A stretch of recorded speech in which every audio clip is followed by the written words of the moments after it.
Pois bem, chegamos à última mensagem do mês da família e eu preparei um esboço, trabalhei no esboço sobre o que é ser uma família, qual é a prerrogativa da família, qual é o papel do marido, qual é o papel da mulher, qual é o papel do filho, qual é o papel do agregado, e etc e tal, e fiquei empolgado, e Deus pegou minha mensagem e jogou fora.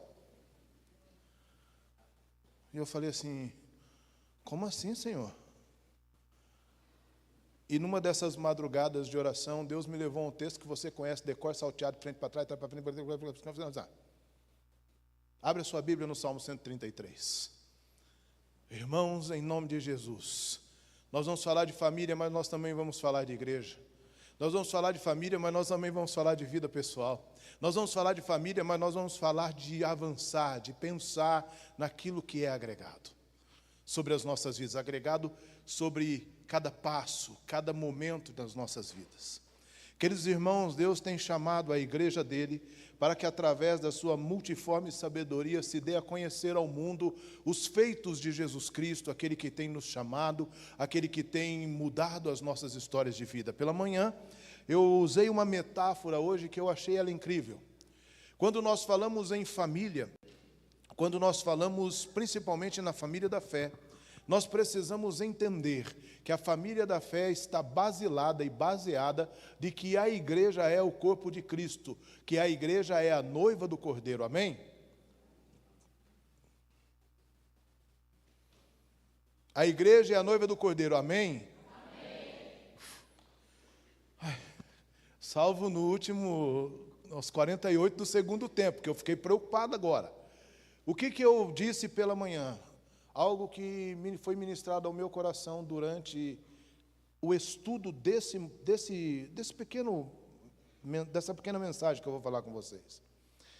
De que quando eu entendo que a igreja é o corpo de Cristo e é logo a noiva do Cordeiro, eu preciso entender que a unidade que Cristo pede para a sua igreja, ela está além daquilo que eu penso. Eu usei o Anderson como exemplo. Eu falei assim, se eu e o Anderson tivéssemos tido uma dificuldade e chegasse no final de semana, o Anderson falasse, eu não vou tocar o violão porque eu tive um problema com o irmão fulano. Suponhamos que eu não fosse o pastor, tive um problema com o irmão Eduardo. Então eu estou magoado, eu não vou tocar. E o irmão Eduardo fala assim, eu não vou ficar na portaria, porque eu tive um problema com o Anderson. A pergunta que eu estou fazendo e faço para vocês agora, quem é prejudicado? Sou eu ou é a noiva do Cordeiro? A noiva. Perfeito, irmã Janete. Por quê? Porque quando eu entendo que a igreja é a noiva, eu preciso ir para a cruz, eu preciso renunciar, eu preciso entender que o macro do que vai acontecer não pode ter partidarismo, e que a minha função com a noiva, se eu entendo que estou fazendo para Deus, para Jesus, com a noiva, eu não posso negligenciar, porque quando eu negligencio isso, eu estou arrumando um problema com o noivo. Então, quando eu não participo de um culto, quando eu não cumpro a minha missão, ou quando eu não faço aquilo que a igreja, a noiva está esperando, porque eu não estou alinhado com uma coisa ou outra com o irmão da igreja, eu estou, no mínimo, sendo negligente com a chamada de Deus para a minha vida. Inclusive, a presença no culto. É forte isso, irmão. É muito forte. Mas essa é a realidade, entendemos o que é a igreja. Amém? Eu queria pedir um favor enorme aos irmãos, de que todos nós hoje pudéssemos prestar bastante atenção no culto, e se possível for, deixássemos os celulares de lado, pelo menos enquanto a palavra é ministrada. Salmo 133 nos convida a pensar assim, ó quão bom e agradável viver unidos irmãos, é como óleo precioso sobre a cabeça, o qual desce para a barba de Arão, e desce para a gola de suas vestes, e é como o orvalho de Hermon, que desce sobre os montes de Sião. Ali ordena o Senhor a sua bênção e a vida para sempre. Pai, nós te damos graça, e nós louvamos o seu nome pela tua palavra. Fala conosco, começo de trás para frente, com algo que talvez não seja hermeneuticamente o correto, mas dentro da minha exegese desse salmo, eu sou permitido a isso. Então, eu começo por essa parte B do versículo 3 que diz: ali ordena o Senhor a sua bênção e a vida para sempre. Amém? Quando eu digo isso, eu posso estar falando da sua família. Na sua família, ali o Senhor ordena a sua bênção para sempre. Amém? Eu estou falando da sua saúde. Ali o Senhor ordena a sua bênção para sempre. Eu estou falando desta igreja. Ali o Senhor ordena a sua bênção para sempre. Eu estou falando do seu trabalho. Ali o Senhor ordena a sua bênção para sempre. Foi indo até bom quando chegou, obrigado, Gabriel. Quando chegou no trabalho, deu um amém meio meia boca. Aí porque você lembra que tem que levantar cedo amanhã. Quando eu digo isso, pensa num contexto de problemas da sua vida agora. Saúde, família, trabalho, alguma coisa que você está enfrentando uma dificuldade. E que você gostaria muito que Deus intervisse. Você gostaria muito que amanhã, ao levantar-se, estivesse aberto um leque de oportunidades para a resolução desses problemas. A resposta é: ali o Senhor ordena a sua bênção para sempre. Amém? Essa é a nossa esperança, este é o nosso desejo e este é o desejo de Deus. Porque o desejo de Deus é que todos os seus sejam abençoados pelo nome de Jesus e desfrutem da bondade e da misericórdia de Deus. O livro sagrado é um livro que nos aponta, mostrando os problemas, dificuldades e vulnerabilidades dos homens e do povo de Deus, até mesmo a despeito dos seus erros e fracassos, sem esconder nada disso. Mas é um livro que aponta de Gênesis a Apocalipse, a partir do capítulo 3, que Deus é um Deus de segundas oportunidades, que Deus é um Deus de restauração, que Deus é um Deus de novos começos, e é um Deus que refaz e faz novas todas as coisas. A Bíblia aponta para um Deus que tem cuidado de nós. E se fôssemos aqui cantar, quantas bênçãos, quantas são, a divina, e poderíamos ficar aqui cantando isso. O coral hoje me deu uma inspiração. A nossa cantata de Natal vai ser qualquer coisa sobrenatural. Eu vou dar outra chance também, que eles não entenderam foi nada. Nossa cantata de Natal vai ser sobrenatural. E vocês estão com um problema. Eu fiquei olhando para vocês, e eu fiquei vendo vocês cantar no shopping. Eu fiquei vendo vocês cantar nas praças. Eu fiquei vendo vocês cantar a tempo e fora de tempo. Querido coral, que Deus lhe use para o louvor da glória dele, como tem usado esse tempo todo. Uma das coisas mais gostosas para um pastor é poder receber um abraço de outras pessoas, quando eles dizem, principalmente sobre a postura, comportamento, decência e ordem que os irmãos tiveram ontem. Vocês honram, porque uma das coisas mais tristes para um pastor é quando ele recebe uma palavra de que aqueles que ele enviou para algum lugar deixaram uma lacuna ruim. Vocês ontem honraram a vida desse pastor na presença, na compostura e aonde vocês estiveram. Muito obrigado. Porque quando eu olho para isso, e o que tem a ver a isso com ali o Senhor ordena a bênção para todos sempre, tudo. Porque a nossa vida é uma vida de louvor para a glória de Deus. Queridos irmãos, quando eu olho para isso, eu quero viver isso. Você não quer? Sim ou não? Eu quero viver isso. Agora, para viver isso em família, para viver isso em igreja, para viver isso na empresa e para viver isso na minha vida particular, onde quer que eu estou, o Salmo nos dá o caminho. Como é bom e agradável viverem unidos irmãos. Primeiro, precisa haver união. Eu já falei aqui nessa igreja e volto a falar uma diferença entre um saco de batata e uma diferença entre um purê de batata. O saco de batata é composto por várias batatas, como o purê também é composto por várias batatas. Qual é a diferença? É que para se tornar purê precisa haver cozimento, precisa haver fogo, precisa haver o quê? Água quente. E depois precisa amassar esse purê. colocar uns que põem até creme de leite, tem uns purê que não são purê, que são qualquer coisa sobrenatural, são fricassê, né? Mas precisa juntar as batatas e fazer da batata um único, porque aí você já não tem mais um saco de batata com unidades de batata, você tem apenas uma unidade que é o purê de batata. Então, unidade que requer neste salmo é que bom, e como é bom e agradável que os irmãos se tornem como um purê de batata. Na minha casa, no meu trabalho, em qualquer lugar, eu preciso ser como um purê de batata. E ser como um purê de batata unido é nós entendemos que só existe união aonde tem renúncia. Aqui os casamentos mais longevos, casamentos que já passaram dos 50 anos. Esses dias alguém veio falar, eu falei não sei o que de casamento, eu falei, não sei quantos anos de casamento, eu fiquei assim, uau, eu tenho isso de vida. Quando eu olho para um casamento longevo, eu vejo vidas de renúncia. O meu, com apenas 24 anos de casamento, já existem nele muitas renúncias. Eu tive que renunciar. Hoje nós estávamos dando risada em casa, que eu demorei 15 anos para falar para a Rejane que eu não gostava de uma carne moída, que ela ainda faz, com cenoura. E falei por acaso, e falei pregando no Casados para Sempre, numa formatura de Casados para Sempre, e eu falando que a gente precisa e tal, que a gente precisa, às vezes, passar por cima de algumas coisas, e eu disse, eu, por exemplo, não gosto da carne moída com cenoura. Quando terminei de falar, eu falei, meu Deus, eu falei. 15 anos, irmãos, comendo a carne moída com cenoura.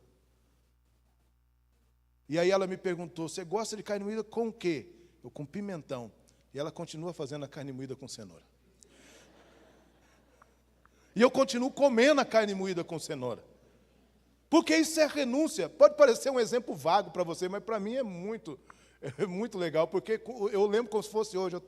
Quando eu olhei para ela assim, ela estava com a cara de alface, que se pudesse ter entrado no buraco e fugido. E aí depois eu fui lá, tive que pedir perdão e logo pagar uma pizza sem carne moída com cenoura, lógico, né, para a gente poder acertar. Porque casamento, unidade e união falam de renúncias, porque quando eu digo que faço parte desta família, seja ela da fé, ou seja ela consanguínea, ou seja ela em qualquer outra esfera, eu preciso ter renúncias na minha vida, porque se eu não renunciar o meu ego, se eu não renunciar o meu querer, se eu não renunciar o que eu acho que está certo, por favor e amor ao outro, eu não consigo viver em união, nem em unidade em lugar nenhum. Irmãos, eu tenho a impressão que aqui todo mundo já andou de metrô.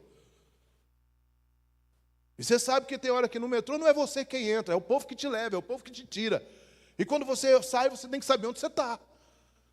Mas você não anda no metrô se você não tiver renúncia, pelo fato da aglomeração. Aqui em Guarulhos acontece uma coisa que eu acho interessante no trânsito, apesar da intensidade. Quem é motorista de aplicativo vai entender o que eu estou falando aqui.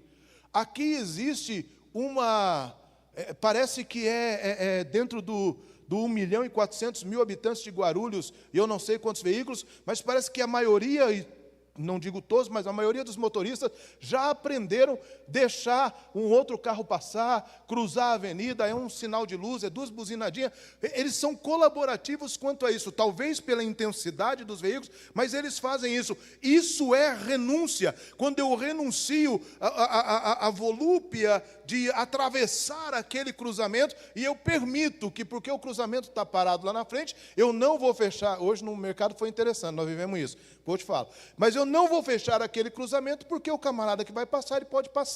A gente vê isso acontecendo aqui, e isso para mim é uma coisa que chamou a atenção, porque eu preciso renunciar a alguns direitos, para que o direito do outro seja colocado em prática. Hoje no mercado, lotado o mercado, e lá vem um velhinho. E assim, bastante pessoas, talvez porque seja a época de pagamento, eu não sei. Estava um monte de gente lá, e aí veio um lá e falou assim, bibibi, vamos abrir, não pode fechar o corredor que dá multa, hein?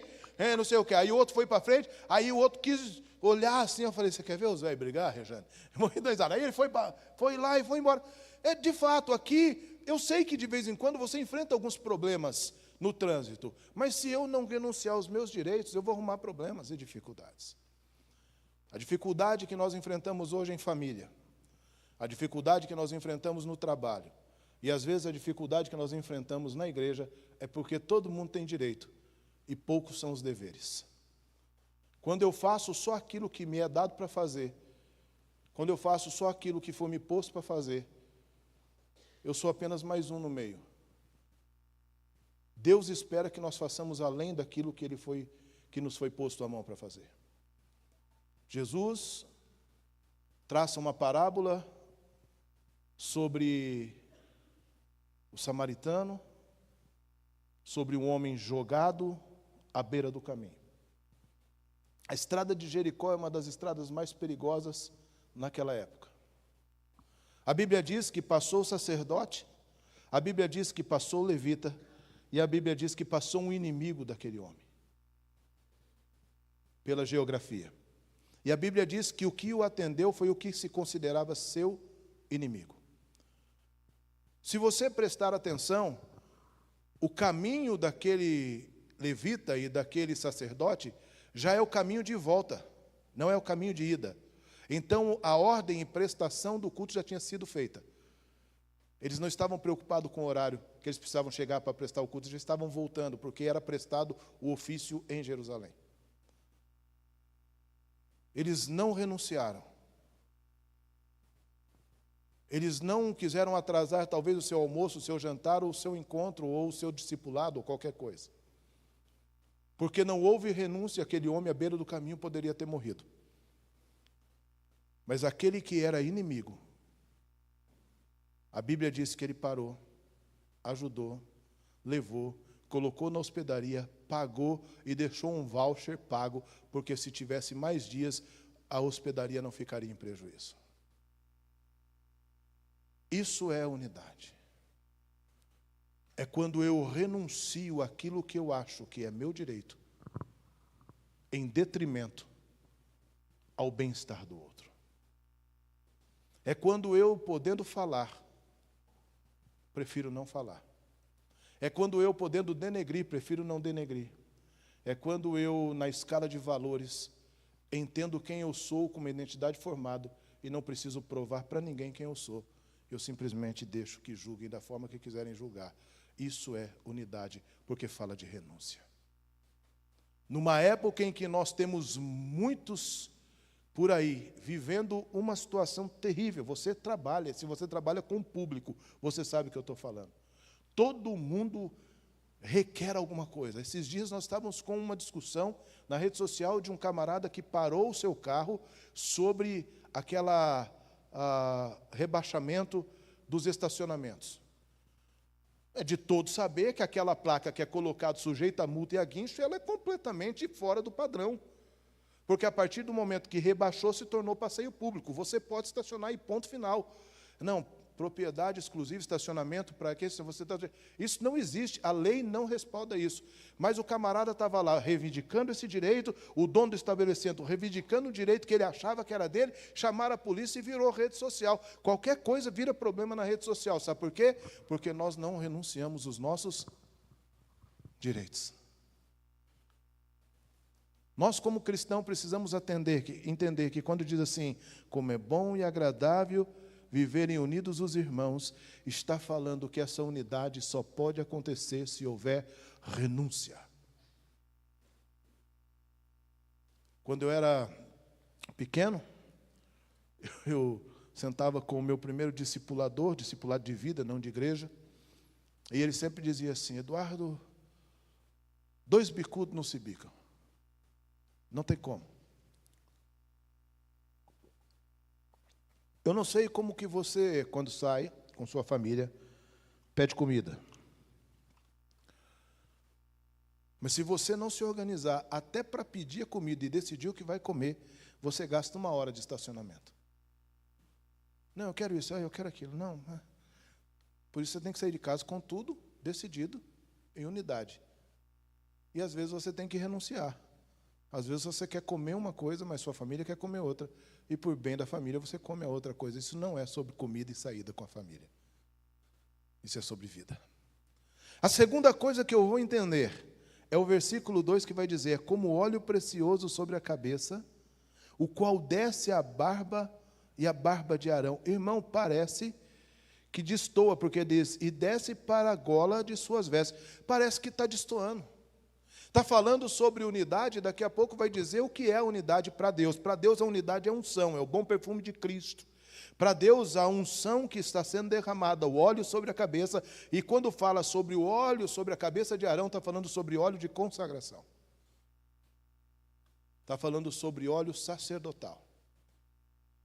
E quando eu vou à luz da Escritura para Pedro, capítulo 2, versículo 9, lá na 2 de Pedro, capítulo 2, versículo 9, que diz que nós agora somos sacerdócio real, eu vou entender que esse óleo já foi derramado sobre a minha cabeça. Romanos 5,5 diz que esse amor que me faz renunciar já foi derramado sobre o meu coração.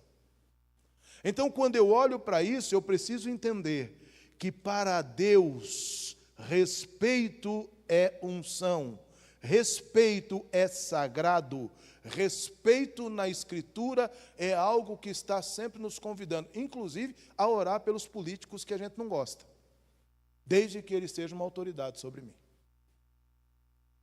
A Bíblia diz que nós devemos orar pelos governantes. Romanos capítulo 13 diz que toda a autoridade, toda a autoridade constituída foi constituída por Deus. E que ela se torna ministro de Deus quando eu faço o que é certo. Mas ela se torna espada quando eu faço o que é errado. Aquele guarda de trânsito, constituído como autoridade no momento em que eu estou indo, ele é constituído por Deus naquele momento. Se eu estiver infringindo a lei, ele é espada. Mas se eu estiver dentro da lei, ele é ministro de Deus para me abençoar. Isso não é sobre guarda de trânsito. Isso é sobre qualquer autoridade que está sobre a minha vida. Quando falamos de família, eu falei sobre algumas coisas aqui e dei choque de realidade quando eu falei sobre questão de homens. Claro que o choque de realidade acontece para quem não exerce sacerdócio. Para quem exerce sacerdócio está tudo bem, porque evangelho é conforto e evangelho é confronto. Todas as vezes que nós sentamos e ouvimos a palavra, o evangelho ou vai nos confortar ou vai nos confrontar. Se ele me conforta dizendo, que bom, isso, eu estou fazendo tudo isso, estou legal, eu saio confortado e impelido a continuar fazendo. Agora, se eu não estou fazendo, ele é um confronto que abriu a ferida para que haja cura e para que eu conserte. Esse é o evangelho. Então, quando nós dizemos aqui sobre o sacerdócio, sobre a posição da mulher, do filho, etc. e tal, em uma família nós precisamos entender que a hierarquia precisa ser respeitada. Em qualquer esfera. Em qualquer esfera. Eu estive essa semana na base aérea do estado de São Paulo, no aniversário do 85º aniversário daquele lugar.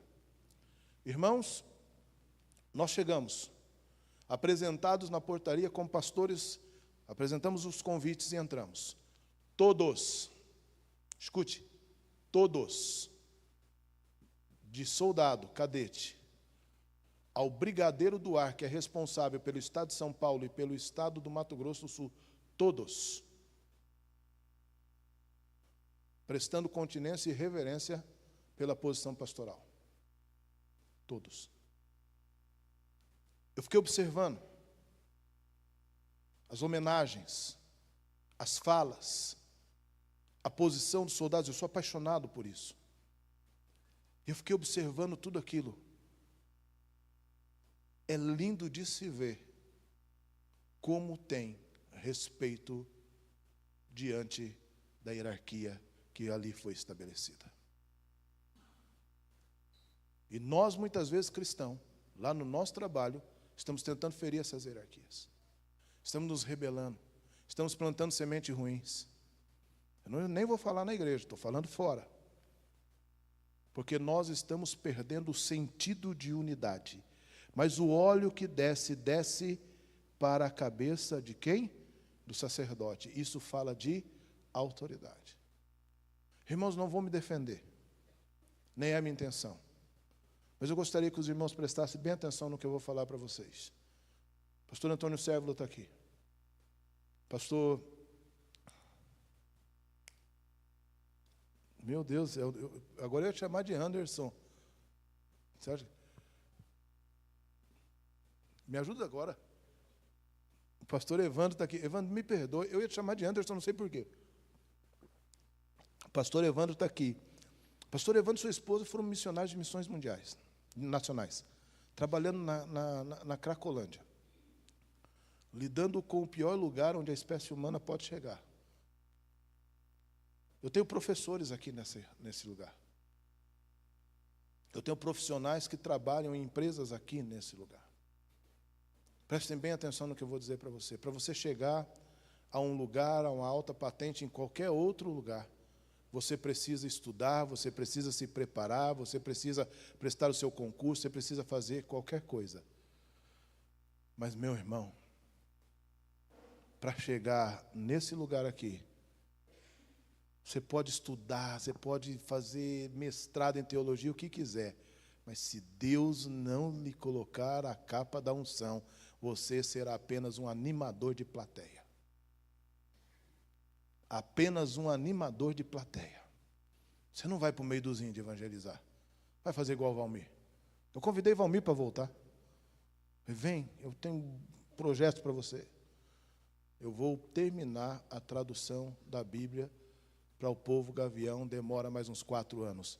Isso é unção. Isso é respaldo. Isso é chamado. Alguns para os campos, alguns para a Cracolândia e alguns para os altares de igreja. Mas todo homem que sobe no altar de uma igreja, pelo respaldo humano, uma hora vai ruir. Uma hora a coisa não vai dar certo. Porque esse lugar de autoridade espiritual, ele é único e exclusivo da prerrogativa das mãos do Senhor, o nosso Deus. Eu não estou me defendendo, mas eu estou dizendo que uma família, seja ela da fé, quando falamos de sacerdócio da casa, do lar, do pai, ou quando nós falamos principalmente da igreja, a autoridade sempre será constituída por Deus. Aqui quem é pai sabe do que eu vou falar. Quem é pai aqui vai entender o que eu vou dizer. Eu tenho 2. Uma de 21 e agora a outra de 16. Já não tem mais criança em casa. A partir de hoje. Eu não sei metade das coisas que elas sabem, quando se trata de tecnologia. Mas não sei mesmo. Eu vivo lá correndo. E Dona Rejane é igual eu. Nós não sabemos. E a gente sai correndo atrás dela para elas poderem nos ajudar. E elas nos ajudam. Mas isso não dá o direito delas acharem que elas são melhores do que nós, porque quem ralou para chegar até aqui e ir para frente somos nós. Por isso o respeito aos pais precisa existir. E existe, graças a Deus. Então, como é bom e agradável viverem unidos os irmãos, isso fala de renúncia. Porque quando nós temos unidade, a Bíblia diz que o Senhor derrama o seu óleo, Ele derrama a sua unção, Ele derrama o seu Santo Espírito sobre o lugar onde tem unidade. Se não tem unidade, não tem Espírito Santo. E eu não estou falando do individual. No meu individual eu posso ser uma pessoa cheia de Deus, você pode ser uma pessoa de oração, cheia de Deus, mas se não há unidade aonde você está, seja na sua casa, no seu trabalho ou na igreja, então não tem unção de Deus, ponto final. Deus não habita em meio à confusão, irmãos, Deus não é Deus de confusão. Isso é fatídico, isso é bíblico. Aonde tem confusão não existe Deus, porque Deus não suscita contendas. Deus não suscita esse tipo de coisa. Se tem contenda no coração de alguém, ou no coração de um corpo da família, ou no coração de um corpo da igreja, eu temo dizer, Deus não está ali, porque a Bíblia diz que um reino dividido entre si não subsistirá, não tem prevalência. Pode até ficar de pé, pode até ter aparência, pode ter até jeito de ser, mas não tem unção.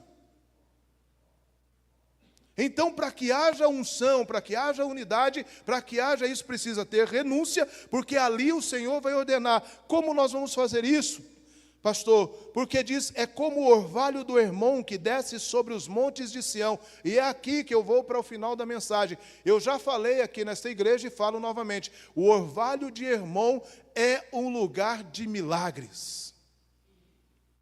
Quando eu olho para esse salmo que me convida a renunciar, para que eu possa viver em unidade, para que o bom perfume de Cristo e o óleo, o Espírito Santo, habite nesse lugar, nesse ambiente de família, ou família da fé, ou no trabalho em algum lugar, eu preciso entender, quando eu olho para o orvalho de Hermon, o que Deus está querendo me dizer. O orvalho de Hermon, o Monte Hermon é um monte onde as corredeiras de água, inclusive um desses braços alimenta o Rio Jordão. E essas correntes de água alimentam lugares ali onde existem plantações, aonde existe na beira do deserto lugares que florescem, plantações inclusive de azeitona, produção de óleo, produção de unção, produção de azeite. Isso está falando que esse orvalho, esse rio, essa água que desce, ela é o lugar que traz vida. Aonde existe água, existe vida. Aonde não existe água, existe seca, existe morte. Agora, nós precisamos estar atentos para prestar atenção nisso. Porque o orvalho de Hermon, que desce escorrendo pelo monte, e esse rio que abençoa toda a sua região, desde o cume do monte até lá embaixo, não existe uma nascente de água. Não existe nascente. Lá no cume do monte, nós temos um orvalho que todas as noites cerca o cume do monte. Esse orvalho, que é gelo, passa a noite inteira e na madrugada ele começa a derreter. E quando ele derrete, ele forma um rio. E isso acontece dioturnamente. E esse rio está lá ainda hoje, sendo bênção para aquela região, porque o monte está lá ainda hoje, por milhares e milhares e milhares de anos, diante do cume daquele monte, todas as noites aquele orvalho surge e se derrete. Aquele orvalho surge e se derrete. E aquela água alimenta, saciando. Existe um rio, Senhor, que flui do teu grande amor. Águas que correm do trono, águas que limpam. Existe um rio que flui do trono de Deus, que cura, que limpa e que abençoa todos aqueles que decidiram viver em unidade. A Bíblia diz que do nosso interior fluiriam rios de água vivas. E quando Jesus está falando que do nosso interior vai fluir rio de água vivas, ele está falando de uma unidade entre dois povos que eram complicados entre si, porque ele está falando com uma samaritana. Ele está renunciando o seu direito de homem, judeu, conversando com uma mulher, sozinho, e ainda mais uma mulher samaritana. Foi por essa renúncia que essa mulher entendeu que era fluir um rio de águas vivas, que ela entra na cidade e dá testemunho da transformação de todos os das suas 5 dificuldades relacionais que Jesus aponta como adultério, e da sexta que ela estava vivendo. Eu creio que houve nela um arrependimento, e pela unidade, as pessoas vieram até Jesus e pediram para Jesus ficar ali muitos dias, e disseram à mulher: nós agora estamos crendo nele, não pelo que você falou, mas porque nós estamos diante dele. Queridos irmãos, eu iniciei dizendo que durante 7 meses nós estivemos aqui, como família pastoral, abençoando esta igreja com muita graça e misericórdia. Talvez tenhamos errado mais do que acertado, mas no nosso coração sempre houve um único desejo: o desejo de ser igreja, o desejo de ser igreja unida, o desejo de ser igreja que respeita todos os princípios hierárquicos e direcionados segundo a Escritura Sagrada daquilo que Deus disse para ser igreja. Queridos irmãos, o desejo do nosso coração é que vocês multipliquem, fluam e que a sua família seja uma bênção para essa cidade. Queridos irmãos, durante 7 meses, como eu disse, foram mais de 110 mensagens. Hoje eu fui fazer a conta, eu fiquei impressionado. A intensidade que nós vivemos até aqui nos trouxe até esse momento. Eu nunca me iludi de que eu seria uníssimo, de que eu seria, dentro das igrejas a qual eu passei, aquele que agradaria todo mundo, porque só tem um jeito de fazer isso, é renunciando quem eu sou. E aí, meu irmão, me desculpe, se existe uma coisa que eu jamais vou fazer na minha vida, é renunciar quem eu sou. E dentro de quem eu sou, eu aprendi uma coisa chamada respeito. E dentro do respeito, eu aprendi renúncia. Eu aprendi a perder, para que as pessoas acham que podem ganhar, ganhem. Porque, como eu disse de manhã, na nossa Bíblia está dizendo que maior graça é dado que receber. Na nossa Bíblia está escrito que aquele que quiser ser o maior, seja o menor. Que aquele que quiser destaque, sirva. Nós não vivemos pela lógica do pragmatismo que nós vimos pelo comércio, de estender tapete vermelho, de passar a mão na cabeça do cliente, fazendo conchavos para que ele possa comprar na nossa loja. Isso não é uma loja, isso é uma igreja. A nossa chamada é uma bacia na mão e uma toalha nas costas, para lavarmos os pés de uns aos outros. Eu gostaria que os casais ficassem em pé, por favor.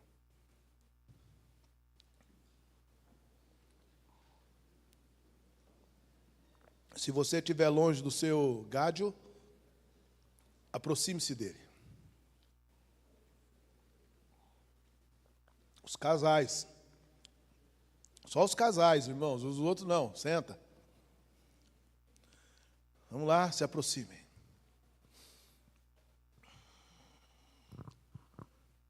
Calma os demais, fiquem em paz. Pai, em nome de Jesus, eu oro por cada casamento que aqui está agora representado em casal. Eu peço e rogo ao Senhor, dá sobre eles a unção da unidade. Obrigado porque eles são longevos. Obrigado porque outros estão começando. Obrigado porque outros estão trilhando. Obrigado por esses homens e essas mulheres que já têm filhos e netos, mas que estão servindo ao Senhor em integridade. Obrigado por cada uma dessas vidas. Eu os abençoo como ministro do Evangelho, com toda sorte de bênção. Como Ruth disse a Noemi, que eles não insistam para que qualquer coisa do mundo os impulse a deixá-los. Que aonde quer que um for, o outro vá. Que aonde quer que um comer, o outro coma. Que aonde quer que um ou outro dormir, assim também os durmam. E que qualquer coisa que não seja a morte nunca alcance êxito em separá-los. Eu os abençoo em nome de Jesus. Amém. Pode sentar os casais. Agora todos os casados que não estão com o marido ou com a esposa, fiquem em pé. Mesmo que o seu marido, que aqui nós temos pessoas que que a mulher está trabalhando. Fique em pé. Os casados, Florentino.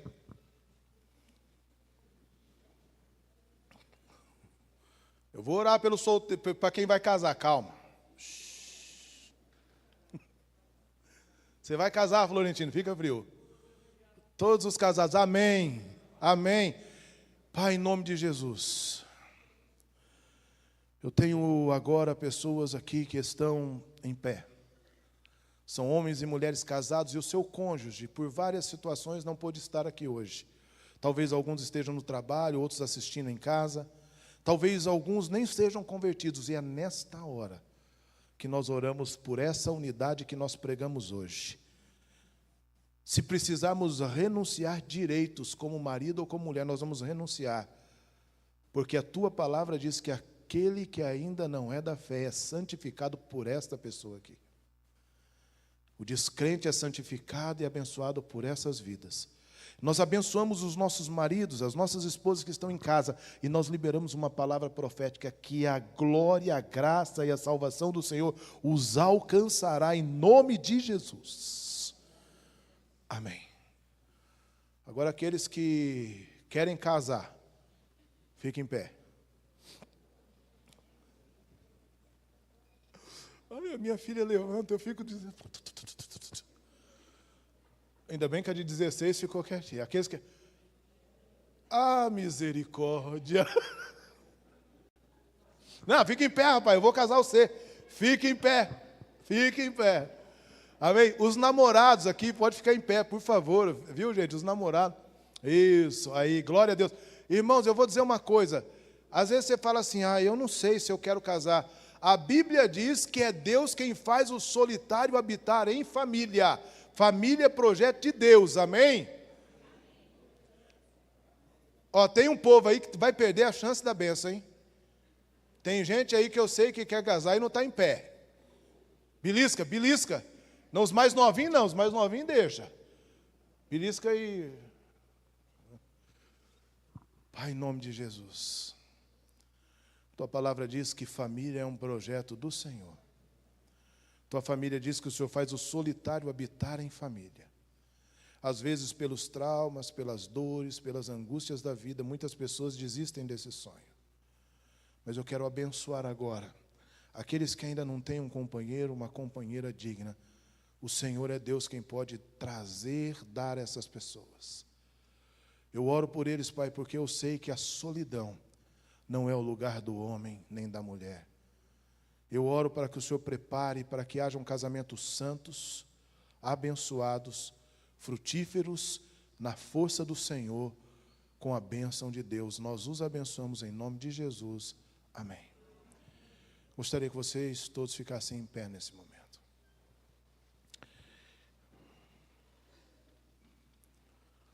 Senhor, eu quero orar por cada família aqui representada. Nós não somos famílias perfeitas, nós somos famílias em dificuldade. Somos famílias que às vezes estamos pedindo socorro. Relacionamentos de pais e filhos às vezes são apenas relacionamentos quebrados, de dificuldades. Às vezes nós vivemos relacionamentos tão difíceis. Às vezes pais que precisam perdoar, filhos que precisam perdoar, talvez os que estejam em casa também estejam ouvindo e assistindo este momento, e a confusão está instaurada. A primeira oração que eu quero fazer, dai-nos a coragem de renunciar os nossos direitos em família e entendemos o processo da hierarquia para que a nossa casa vá bem. Dai-nos a capacidade de saber que perder no reino é ganhar. Dai-nos a capacidade de renunciarmos coisas que nós achávamos que era só direito, e entendemos que o nosso direito se perde quando aquele que foi levado à cruz do Calvário renunciou o seu direito de ser igual a Deus, se humilhou, se entregou em forma de servo, e o apóstolo Paulo diz que haja no nosso coração esse mesmo sentimento, que nós possamos de fato ser imitadores de Jesus. Nós te pedimos perdão por todas as falhas que nós tivemos, eu particularmente, que causou falta de unidade, falta de união, às vezes reivindicando direito, às vezes nós, movidos pelo ímpeto da nossa própria alma. Mas nesta noite, assim como a tua palavra foi pregada, que nós possamos entender que o Senhor ordena a sua bênção para sempre, aonde existe união, aonde existe unidade, aonde existe respeito e aonde existe renúncia. É isso que nós reivindicamos para as nossas vidas. Dai-nos a capacidade de vivermos em união, dai-nos a capacidade de renunciarmos, dai-nos a capacidade de entendermos o que é respeitar uns aos outros, vivendo de fato os mandamentos que Jesus nos trouxe, que nós devemos amar o Senhor sobre todas as coisas e ao nosso próximo, como se Ele fosse nós mesmos. Esta é a nossa oração, em nome de Jesus. Amém e graças a Deus.